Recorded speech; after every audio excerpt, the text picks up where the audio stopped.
સમાચારો પર વિસ્તારથી નજર કરીએ તો મહારાષ્ટ્રની રાજનીતિમાં મોટી ઉથલપાથલ થઈ રહી છે। મહાવિકાસ અઘાડીમાં સામેલ એનસીપીમાં મોટી કૂટ જોવા મળી રહી છે। અજીત પવાર ધારાસભ્યો સાથે રાજભવન પહોંચ્યા છે। વિપક્ષ નેતા પદેથી રાજીનામું આપી શકે છે અજીત પવાર। સમર્થક ધારાસભ્યો સાથે રાજભવન પહોંચ્યા છે। અજીત પવાર બની શકે છે નાયબ મુખ્યમંત્રી। मुख्यमंत्री एकनाथ शिंदे राजभवन पहुंचा है। शिंदे सरकारना 4 मंत्री राजभवन पहुंचा है। अजित पवारना नजीकना धारासभ्योने मंत्री पद पण मળી શકે છે। મોટા સમાચાર છે। મહારાષ્ટ્રની રાજનીતિમાં ફરી એકવાર ઉથલપાથલ જોવા મળી રહી છે। મોટી હિલચાલ મહારાષ્ટ્રની રાજનીતિમાં હાલ જોવા મળી રહી છે। આ સાથે અમારા સંવાદદાતા વિજયકુમાર દેસાઈ આપણી સાથે ન્યૂઝ રૂમથી લાઈવ જોડાયા છે। વિજય, ફરી એકવાર મહારાષ્ટ્રની રાજનીતિમાં ઉથલપાથલ જોવા મળી રહી છે। અજીત પવાર રાજભવન પહોંચી રહ્યા છે સમર્થક ધારાસભ્યો સાથે। શું અપડેટ મળી રહી છે?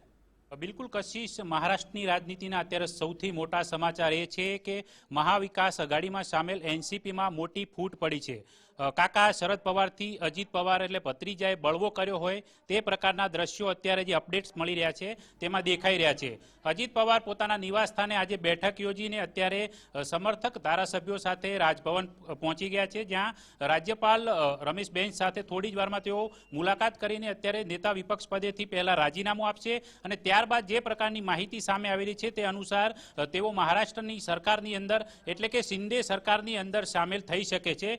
તેઓને નાયબ મુખ્યમંત્રી પદ ફરીથી મળી શકે છે, કારણ કે આ અગાઉ પણ જ્યારે 2019માં જ્યારે ચૂંટણી પરિણામો આવ્યા ત્યારે જ કાકાથી બળવો કરીને વહેલી સવારના અચાનક જ તેમણે દેવેન્દ્ર ફડણવીસ સાથે મળીને જે પ્રમાણે નાયબ મુખ્યમંત્રી પદના શપથ લીધા હતા। ત્યારબાદ જો કે એ સરકારમાં ફૂટ પડી હતી અને ત્યારબાદ મહાવિકાસ અઘાડીના નામે મહારાષ્ટ્રમાં સરકાર બની હતી। જો કે હવે એ મહાવિકાસ અઘાડી સરકારની અંદર સામેલ શિવસેના તૂટ્યા બાદ હવે એનસીપી પણ તૂટની કગાર પર છે અને બીજી તરફ જે લોકસભાની ચૂંટણીઓ આવી રહી છે તે પહેલા આ જે રાજકીય ઉથલપાથલ છે તે ઘણી મહત્વની બની રહે તે પ્રકારના રાજકીય વિશ્લેષકોના અત્યારે નિવેદનો સામે આવી રહ્યા છે। જો કે અત્યારે જે મહત્વનું અપડેટ એ છે કે અજીત પવાર પોતે વિપક્ષ નેતાના પદે હોવાથી તેમના ધારાસભ્ય જે સમર્થક ધારાસભ્યો છે એનસીપીના જે ધારાસભ્યો છે તેમની સાથે પોતાના નિવાસસ્થાને બેઠક યોજીને આ નિર્ણય કર્યો છે અને તેઓ રાજભવન પહોંચી ગયા છે, જ્યાં અત્યારે મુખ્યમંત્રી એકનાથ શિંદે પણ ઉપસ્થિત છે અને રાજ્યપાલ પણ ઉપસ્થિત છે। જો કે અત્યારે રાહ જોવાઈ રહી છે તો નાયબ મુખ્યમંત્રી દેવેન્દ્ર ફડણવીસના આવવાની। દેવેન્દ્ર ફડણવીસના આવ્યા બાદ બિલકુલ જે અજીત પવાર છે તેઓ રાજીનામું આપ્યા બાદ નાયબ મુખ્યમંત્રી પદ અથવા તો મંત્રી પદના શપથ લઈ શકે છે તે પ્રમાણેની માહિતી સામે આવી રહી છે। જો કે હાલમાં જે પ્રમાણે ધારાસભ્યોમાં ખાસ વાત કરવામાં આવે તો છગન ભુજબળ જે બહુ મોટું માથું કહેવામાં આવે છે, ઉપરાંતના જે 18થી વધુ જે મોટા માથા એનસીપીના છે તે અજીત પવારની સાથે હોવાની માહિતી હાલમાં સામે આવી રહી છે। જે પ્રમાણે એનસીપીની અંદર જૂન મહિનામાં જે પ્રમાણેની જે બદલાવ કરવામાં આવ્યો હતો પાર્ટીની અંદર, પાર્ટી લાઇનમાંથી જે પ્રમાણે અજીત પવારને સાઇડલાઇન કરાયા હોય તે પ્રકારના જે દ્રશ્યો ઉપજ્યા હતા ત્યારબાદથી જ એ પ્રકારની અટકળો ચાલી રહી હતી કે અજીત પવાર ગમે ત્યારે છોડી શકે છે એનસીપી। જો કે તેઓ એનસીપી છોડવાને બદલે એનસીપીને તોડીને પોતાની સાથે લઈ જઈ રહ્યા હોય તે પ્રકારની માહિતી અત્યારે જે રાજકીય ઘટનાક્રમ છે તેની અંદર સ્પષ્ટપણે જોવા મળી રહી છે। જો કે હવે તેઓ નાયબ મુખ્યમંત્રી પદના શપથ લીધા બાદ આગામી સમયમાં શિંદે સરકારમાં સામેલ થવાના છે। ત્યારબાદ જોવાનું રહેશે કે આગળનો જે ઘટનાક્રમ શું રહે છે। જો કે બીજી તરફ દેવેન્દ્ર ફડણવીસે પણ ભાજપની જે બેઠક છે, જે સમર્થક ધારાસભ્યો છે, ભાજપના ધારાસભ્યો છે તેમની સાથે પણ એક બેઠક યોજી છે અને આગામી સરકારની જે રણનીતિ છે તે કયા પ્રકારની રહે છે, કેટલા મંત્રીઓ નવા શપથ લે છે તે બધાને લઈને બેઠકની અંદર નિર્ણય લેવામાં આવી શક્યો હોઈ શકે છે। જો કે આ બધા વચ્ચે આપણી સાથે અમારા જે આઉટપુટ હેડ ગુજરાત ફર્સ્ટના મુફદ્દલભાઈ કપાસી છે તેમની સાથે આપણે થોડીક રાજકીય જે ઘટનાક્રમ છે તે અંગેની વિશેષ માહિતી મેળવીશું। જેવી રીતે મહારાષ્ટ્રની રાજનીતિમાં ઉથલપાથલ થઈ રહી છે, મહારાષ્ટ્ર હવે દેશનું એવું રાજનીતિક એપી સેન્ટર બનતું જઈ રહ્યું છે કે જેના વિશે કયાસ લગાવવામાં રાજકીય પંડિતો પણ પાછા પડે, કેમ કે દરેક સવાર મહારાષ્ટ્રની રાજનીતિમાં કંઈક નવું લઈને આવે છે અને કોઈને કળી શકતું નથી કે મહારાષ્ટ્રની રાજનીતિમાં આખરે થવા શું જઈ રહ્યું છે। તમે છેલ્લા કેટલાક અથવા તો અત્યારની જે મહારાષ્ટ્રની વર્તમાન સરકાર છે એનો ઘટનાક્રમ જુઓ તો તમને ખ્યાલ આવશે। પહેલા તો એક સંપૂર્ણ બહુમતીવાળી સરકાર બનતી નથી, એક મહાવિકાસ અઘાડી તૈયાર થાય છે જેમાં 3 દળોનું સમર્થન છે, એ એકઠા થઈને એક સરકાર બનાવે છે। પછી એ સરકાર બનાવે એ પહેલા બળવાનો એક ખેલ રચાય છે જેમાં અજીત પવાર પણ પોતે એક સમય ઇન્ક્લુડ હતા અને વહેલી સવારે જઈને શપથ લઈ આવે છે અને પછી આખો એ જે હાઈ વોલ્ટેજ ડ્રામા થાય છે એ પછી શિવસેનાની અંદર બળવાનો આખો એક ઘટનાક્રમ બને છે અને શિવસેનાના બે ભાગ પડી જાય છે. હવે અત્યારનો જે ઘટનાક્રમ છે એના સંદર્ભે સૌથી અગત્યની વાત એ છે કે જે બેઠક મળી, જે અજીત પવારે જે બેઠક લીધી, એની અંદર શરદ પવારને બાદ કરતા એનસીપીના તમામ ટોચના નેતા હતા. એટલે આનો એક અર્થ એવો પણ થઈ શકે કે શું અજીત પવાર સર્વે સર્વા બનવા જઈ રહ્યા છે, અથવા તો જે શરદ પવારે જે રાજીનામું આપ્યું હતું એનસીપીના પ્રમુખ તરીકે, અને એ આખો એપિસોડ જે ભજવાયો, જેમાં પાછળથી એમણે રાજીનામું પરત ખેંચી લીધું, એમાં પણ ક્યાંક અજીત પવારનો રોલ હતો. કેમ કે ત્યારે પણ બની શકે કે એવું થયું હોઈ શકે. અત્યારે આપણે એવું જોઈ શકીએ કે જો અજીત પવારને એમના સાથી ધારાસભ્યો વર્તમાન સરકારને સમર્થન આપે છે, તો એનો અર્થ એવો પણ થઈ શકે કે એ જે એપિસોડ ભજવાયો હતો, જેમાં શરદ પવાર રાજીનામું આપ્યું, ત્યારે પણ કદાચ અજીત પવાર જેના કારક હોય, એમણે જે વાત કરી હોય કે ભાઈ હવે જે સરકાર છે કે જેમાં ભાજપ સાથી તરીકે છે, એની સાથે આપણે જોડાઈ શકીએ છીએ અને એમાં આપણને મંત્રી પદ મળી શકે છે અથવા તો ડેપ્યુટી સીએમ પદ મળી શકે છે, અને એમાં બની શકે કે એનસીપીના જે ટોચના લીડર છે એમાં સહમતિ ન સધાય હોય અને શરદ પવારે નારાજગી વ્યક્ત કરતા પ્રમુખ પદમાંથી રાજીનામું આપી દીધું હોય. પણ અત્યારનો એપિસોડ જે થઈ રહ્યો છે, અત્યારનો જે હાઈ વોલ્ટેજ ડ્રામા મહારાષ્ટ્રની રાજનીતિમાં થઈ રહ્યો છે, અજીત પવાર શું કરવા જઈ રહ્યા છે, થોડી વારમાં પત્તા ખુલી જશે અને એમનો આખો જે ગેમ પ્લાન છે પણ ખુલી જશે. પણ મહારાષ્ટ્રની રાજનીતિ માટે કહેવું પડશે કે દરેક સવાર મહારાષ્ટ્રની રાજનીતિમાં અનપ્રિડિક્ટેબલ છે. ક્યારે શું થાય, કોણ કોની સાથે બેસી જાય, કોણ કોની સાથે સરકાર રચી લે, એ મહારાષ્ટ્રની રાજનીતિમાં કહેવું મુશ્કેલ છે. બિલકુલ, જે વસ્તુ છે એની અંદર ખાસ આપણે શરદ પવાર ઉપર ફોકસ કરીએ તો જે મરાઠી માણસ તરીકેની તેમની છાપ છે, તેમની જે ચાણક્ય નીતિની વાત છે કે તેમને મરાઠી જે રાજનીતિ છે, મરાઠા રાજનીતિમાં તેમને પછડાટ આપવી બહુ મુશ્કેલ છે. જોકે જે પ્રમાણે જે ગત માસમાં જે રાજીનામું આપ્યું, જે ઘટનાક્રમ સર્જાયો, ત્યારબાદ સુપ્રિયા સુલેનું જે કદ વધી જવું પાર્ટીમાં, અને ત્યારબાદ એ પ્રકારની જે વિગતો હતી કે અજીત પવારને સાઇડલાઇન કરવામાં આવે છે, અને ત્યારથી જ અટકળો હતી કે તેઓ ગમે ત્યારે પાર્ટી છોડી શકે છે અથવા બળવો થઈ શકે છે. પરંતુ શરદ પવાર સામે બળવો કરવો એ એક પ્રકારે થોડુંક વિચારીને લેવા જેવા પગલાં હોઈ શકે છે. પરંતુ અત્યારે જે ઘટનાક્રમ છે તેની અંદર શરદ પવાર હાલ પુણેની અંદર સ્થિત છે એકલા. બાકીના જે તમામ ધારાસભ્યો છે તેઓ મુંબઈની અંદર છે અને બેઠક યોજી રહ્યા છે. વિપક્ષ નેતા તરીકે અજીત પવારે ધારાસભ્યોની બેઠક પણ લીધી છે અને એની અંદર આ નિર્ણય કર્યો છે. તો શરદ પવારે માત્ર એવું નિવેદન આપ્યું કે અજીત પવારને તેમની બેઠક યોજવાનો ને નિર્ણય લેવાનો હક છે નેતા વિપક્ષ તરીકે. એટલે આની અંદર ક્યાંક એવું કહી શકાય કે શરદ પવારે શું આખરે કોઈ ઢીલું મૂક્યું છે એવું માની શકીએ ખરા આપણે? કારણ કે તેઓ મરાઠા રાજનીતિ, મહારાષ્ટ્રની રાજનીતિના જે ચાણક્ય તરીકેની એમની છાપ છે, એમને પછડાટ આપવા માટે ગમે તેવા રાજકીય ધુરંધરો પણ પછડાટ ખાતા હોય છે. તો આ સ્થિતિમાં આ જે બેઠક યોજાઈને જે પ્રમાણેના અત્યારે જે વલણો આપણને દેખાઈ રહ્યા છે, તો એની અંદર ક્યાંક અંદર ખાને એવું માની શકાય કે શરદ પવારની થોડી હામી હોઈ શકે છે. બની શકે કે આ આખા ઘટનાક્રમને આપણે એ રીતે જોઈ શકીએ કે જે રીતે મહારાષ્ટ્રની સાથે આખા દેશે જોયું કે શિવસેના જે બાલા સાહેબ ઠાકરેની શિવસેના હતી, એના કઈ રીતે બે ભાગ પડી ગયા અને એકનાથ શિંદે જૂથ અને ઉદ્ધવ ઠાકરે જૂથ અલગ થઈ ગયા, અને આખો એપિસોડ મહારાષ્ટ્રની રાજનીતિમાં ભજવાયો. અને એ પછી જે હવે જે થઈ રહ્યું છે, કદાચ એનું પુનરાવર્તન હોય, પણ આ વખતે પક્ષ અલગ છે, આ વખતે એનસીપી છે. જો સુપ્રિયા સુલે પણ અજીત પવારના સમર્થનમાં હોય તો બની શકે કે અત્યારે અજીત પવાર જ સૌથી મોટું નામ છે અથવા તો સૌથી મોટું નિર્ણાયક પરિબળ છે એનસીપીમાં. અને એમની તરફેણમાં જે રીતે અત્યારે આપણી પાસે જે આંકડા આવી રહ્યા છે કે અજીત પવારના સમર્થનમાં ધારાસભ્યો વધારે સંખ્યામાં છે, જે કુલ સંખ્યાબળ છે એનસીપીનું મહારાષ્ટ્રની વિધાનસભામાં, એમાં વધારે માત્રામાં જે ધારાસભ્યો છે એ અજીત પવારના સમર્થનમાં છે. એટલે કે આપણે એવું કહી શકીએ કે અત્યારે અજીત પવાર છે એ મહારાષ્ટ્રની રાજનીતિમાં અને ખાસ કરીને એનસીપીમાં નિર્ણાયક બળ છે. એમની પાસે किया है आत्मनिर्भर भारत का संकल्प मोदी जी ने किया है. उस संकल्प को साथ देने के लिए अजीत दादा और उनके सारे जो उनके साथ हमारे एनसीपी के सारे विधायक, उनके सारे नेता यहाँ पर आए हुए हैं. आज शपथ ग्रहण भी करेंगे. ये हमारे लिए बहुत आनंद का दिन है, अभिमान का दिन है कि मोदी जी के नेतृत्व में देश और महाराष्ट्र आगे बढ़ेगा. और यही जरूरत है देश के लिए, यही महाराष्ट्र की जरूरत है. देखिए वो तो शपथ विधि के बाद मालूम गिरेगा. मैं शपथ विधि के बाद मालूम होगी. मुझे जब आपको शपथ विधि होने के बाद सारा चित्र स्पष्ट हो जाएगा. उन्होंने एनसीपी कांग्रेस के साथ शामिल होने का गठबंधन तोड़ दिया, लेकिन दोबारा एनसीपी के साथ मिलने से क्या आप लोग की बातचीत हो चुकी है? देखिए, आज मोदी जी के नेतृत्व में भारत को मजबूत करने के लिए, महाराष्ट्र को मजबूती देने के लिए ये समीकरण बैठा है और ये अच्छा समीकरण है। ये समीकरण महाराष्ट्र को आगे लेके जाएगा। कितने लोग सब नए शामिल होंगे इसमें? ये तो आपको शपथ विधि के बाद मालूम हो जाएगा। शपथ विधि चालू हो जाएगा।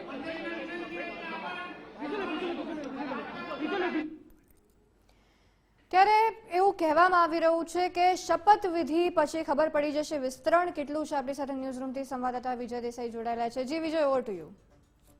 જે પ્રમાણેના જે દ્રશ્યો સામે આવી રહ્યા છે અત્યારે મહારાષ્ટ્ર રાજભવનથી, તેની અંદર સ્પષ્ટ થઈ ચૂક્યું છે કે શપથ ગ્રહણની પણ તૈયારી થઈ ચૂકી છે।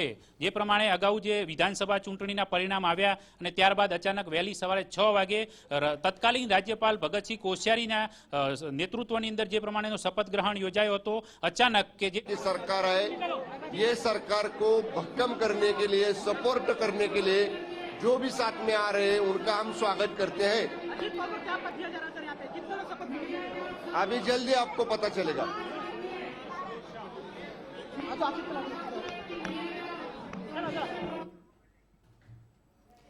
મહારાષ્ટ્રની રાજનીતિમાં હાઈ વોલ્ટેજ ડ્રામા ફરી એકવાર શરૂ થયો છે। ન્યૂઝ રૂમથી સંવાદદાતા વિજય દેસાઈ આપણી સાથે જોડાયેલા છે। વિજય, હાલ કહેવામાં આવી રહ્યું છે, હવે સવાલ એ થશે કે કેટલા સમર્થક ધારાસભ્યો છે કે જેમને મંત્રી પદ મળશે, પરંતુ શપથવિધિ બાદ હવે આખરે આ પત્તા ખુલી જશે એવું લાગે છે।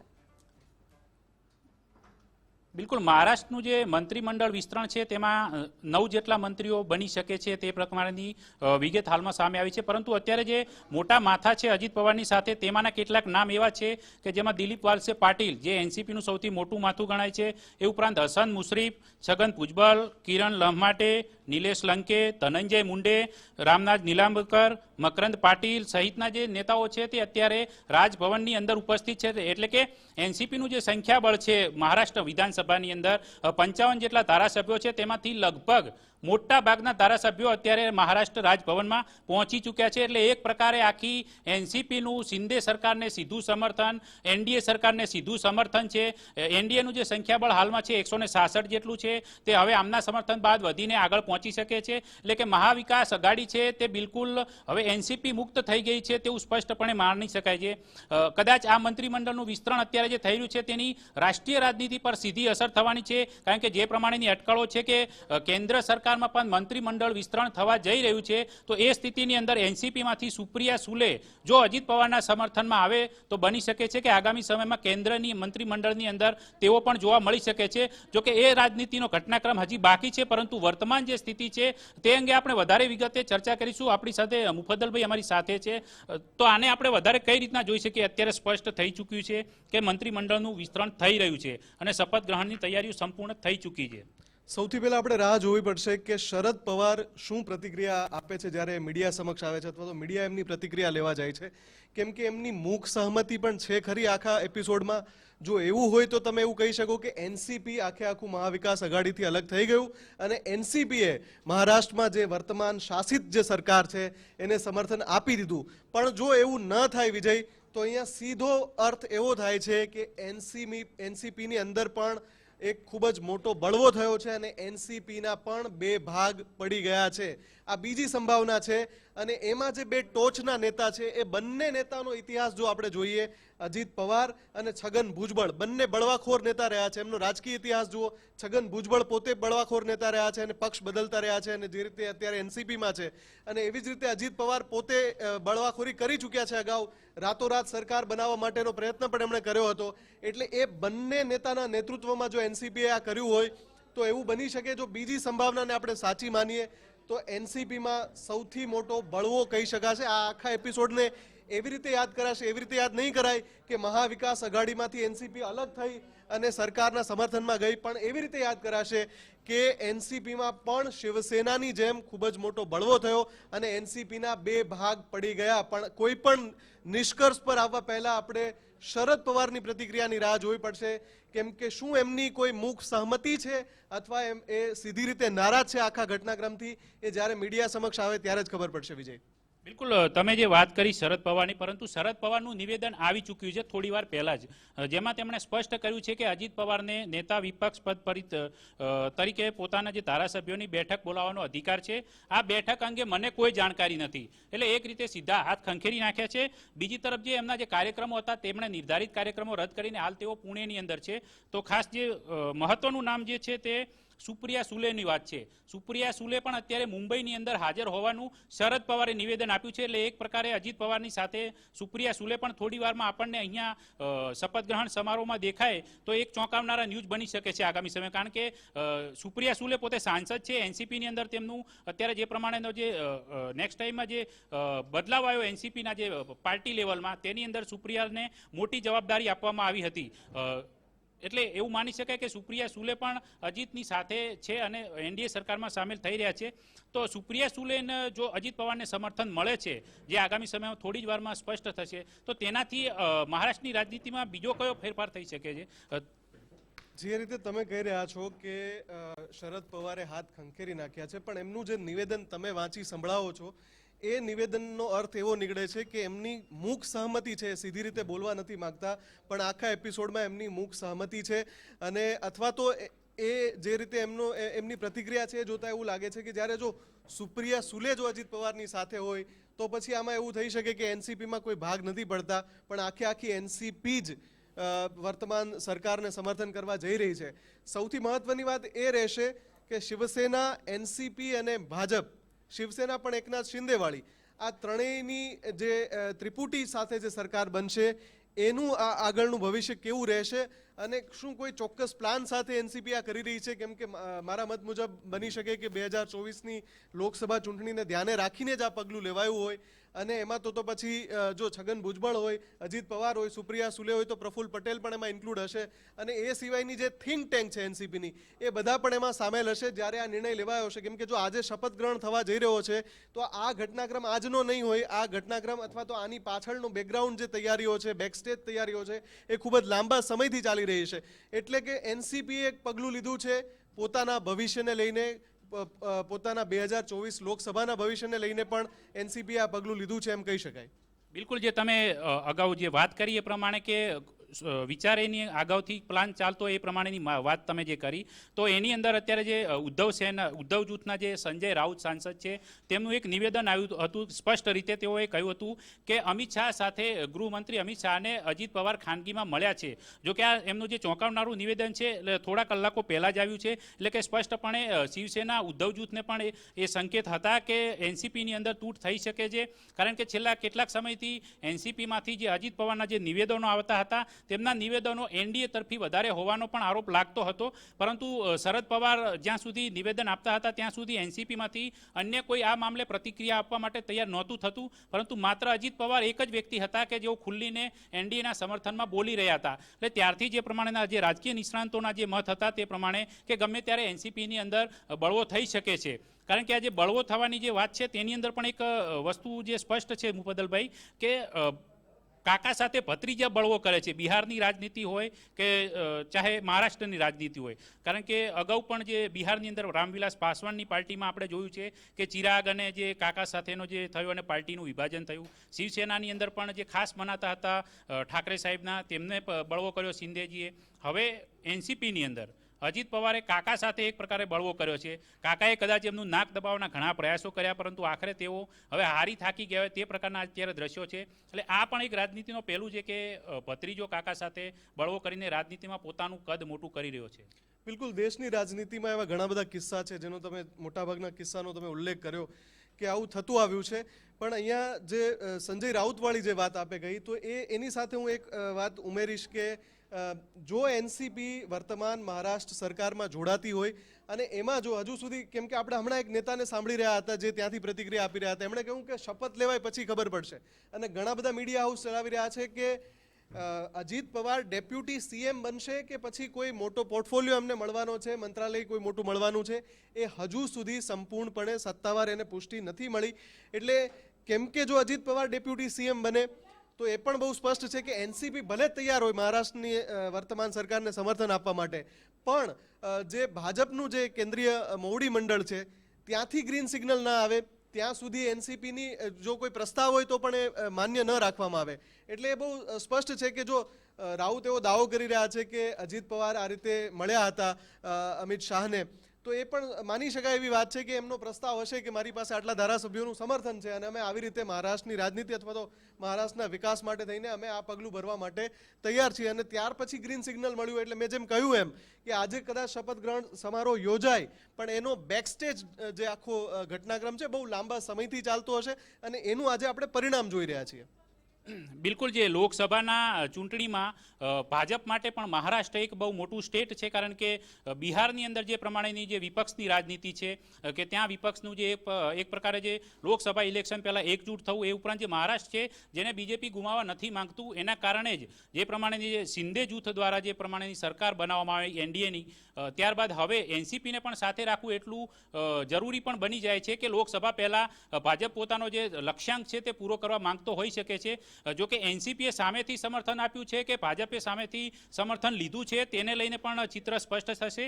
જો કે મોટાભાગના એનસીપીના નેતાઓ પણ હજી અંધારામાં હોય તે પ્રકારના જે નિવેદનો છે તેના પરથી સ્પષ્ટ થાય છે, પરંતુ થોડી જ વારમાં જે રાજભવનની અંદર શપથ ગ્રહણ સમારોહ થવા જઈ રહ્યો છે.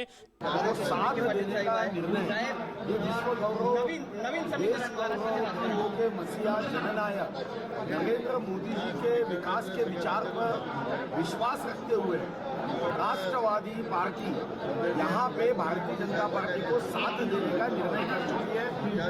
राष्ट्रवादी पार्टी ने आज सच्चे राष्ट्रवाद का स्वीकार करते हुए देश के प्रगति में योगदान देने का निर्णय किया है. उनका हम तहे दिल से स्वागत करते हैं. एनसीपी से और कौन 40 से ज्यादा विधायक है एनसीपी के पूरी एनसीपी ही शामिल हो रही है. ओके, अजीत पवार को क्या पद दिया जा रहा है और भी नेता अजीत पवार को? वो तो माननीय मुख्यमंत्री देते हैं. हाँ, शपथ विधि होने के बाद मुख्यमंत्री महोदय विभागों का बंटवारा करें. सर कितने बजे शपथ विधि होगी, कितने बजे तक? 5 मिनट में शपथ विधि शुरू हो जाएगी. सर किस तरह से देख रहे हैं एनसीपी, शिवसेना और बीजेपी एक बार तीनों एक पार्टी? तो राष्ट्र निर्माण में जो साथ देगा उनके सहकार्य का स्वागत है. आज हमारे देश को विश्व गौरव बनाने की जो कोशिश है उसमें योगदान दें तो वो देश को आगे बढ़ाना है. और देश को आगे बढ़ाने का जो संकल्प माननीय मोदी जी का है उसको कोई शुभकामना देता है, साथ देता है, उनका स्वागत है. 5 મિનિટમાં શપથવિધિ શરૂ થશે તેવું નેતાજી દ્વારા હમણાં જ કહેવામાં આવ્યું છે અને એવું પણ કહેવામાં આવી રહ્યું છે કે એનસીપી બીજેપીના સમર્થનમાં છે એવું નિવેદન પણ હમણાં જ આપવામાં આવ્યું છે. એટલે જોઈએ આગળ શું થાય છે. ખૂબ મોટી સરપ્રાઇઝ મહારાષ્ટ્રમાં જોવા મળી રહી છે.